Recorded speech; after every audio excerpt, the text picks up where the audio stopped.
Este video contiene buenas y malas noticias, que debido a esto se recomienda verlo hasta el final con un buen mate. Ahora sin más nada que decir, comencemos. Posiblemente muchos ya estén enterados de este hecho, del cierre de este tan amado mall.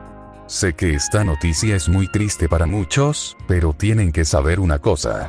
Y es que trabajar en este mismo es muy agotador, me parto la cabeza literalmente para traerle lo mejor, y sé que igual ustedes siempre lo super agradecen de todo corazón.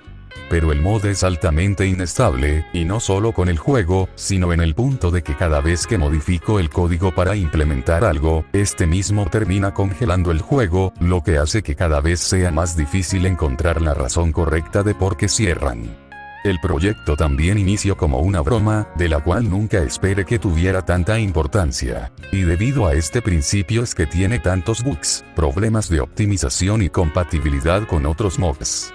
Por estas cosas, ya no quiero trabajar más en el mod, y si alguien está interesado en expandirlo, puede descargar el código fuente desde mi repositorio oficial en GitHub.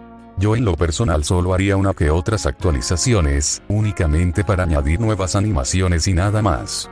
Sí, sé que esto suena muy mal, lo siento mucho, espero puedan entenderme. Aunque bueno, también se viene un remake del mod. Uno más limpio, más optimizado y más ampliado que este mismo. Este podría no cambiar mucho a nivel visual pero sí en características. Así que no creo que sea buena idea de suscribirse del canal. De seguro ahora creerán que por fin vendrá el sistema de misiones y debo decirles que no.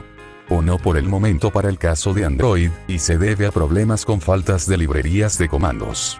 Estos en PC son los típicos archivos de extensión .cleo, pero en Android estos son de extensión .so, y no todos los archivos .so son librerías realmente, ya que pueden ser mods del mismo tipo de extensión .así de PC. Antiguamente un usuario de la comunidad, llamado XMDS estaba trabajando en esto para llevar Cleo 4 a la versión de Android, porque aunque nadie lo crea, Android se quedó estancado en Cleo 2, este usuario decidió abandonar ese proyecto, por lo que ahora se desconoce cuándo llegará a Android todo. Y con los conocimientos que tengo yo sobre la misma plataforma, no son suficientes para poder crear esas librerías. Con lo que el remake del mod tampoco traerá esa mecánica para Android, aunque sí posiblemente para PC, aunque no con la misma mecánica del mod original, sino que este exportará las misiones hechas, en el formato de mods aparte. Para que las personas que no cuenten con el remake, puedan jugar de igual forma sus misiones. No sé si me expliqué bien con esto, pero a lo que voy, y a lo que quiero que se entienda, es que con este mod, vas a poder crear otros mods, y sin necesidad de tener que escribir código a lo cavernícola. Por último caballeros, el límite para crear elementos dentro del juego, es posible que lo reduzca del número 100 al 50, aunque también puede ser que lo termine aumentando hasta los 255 si logro hacer que el mod se active en Android, de la misma forma que el de PC, editando solo un par de archivos del juego.